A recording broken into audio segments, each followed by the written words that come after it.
உங்கள் ஃபீல்டில் கேன் நானா? Okay fine. நம்ம ஹோமியோபதிக்கெல்லாம் கொஞ்சம் ஈஸியாக ட்ரீட் பண்ண முடிகிற இந்த சோரியாசிஸ் பற்றி தான் பார்க்க போகிறோம். ஓகே, இந்த சோரியாசிஸ் பற்றி உங்களுக்கு தெரியும்னு எனக்கும் தெரியும். So stop scrolling, watch it. சோரியாசிஸை ட்ரீட் பண்ணுறது easy, but only if we know the individual simillimum. Individual simillimum எப்படி தெரியும்? படிச்சதுமே தெரியும். ஓகே, போராக்ஸ் பற்றி தெரியுமா? போராக்ஸ் நம்மளோட ஃபிங்கர் ஜாயின்ஸில் சோரியாசிஸ் வந்துச்சுன்னா it will act. And what else? Ustilago தெரியாதுல்ல?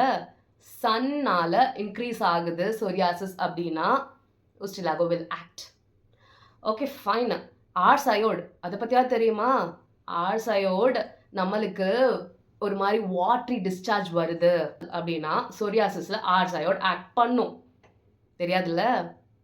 And petroleum, you can say எல்லா ஸ்கின் டிசீஸ்க்கும் அதை கொடுக்கலான்னு, but it has specificity. Night டைமில் இச்சிங் அண்ட் பர்னிங் செஞ்சு விட்ரும், அண்ட் விட்டர் டைமில் தான் அது அதிகமாகும். And what else? Come in to the comment section, let's discuss there. Bye.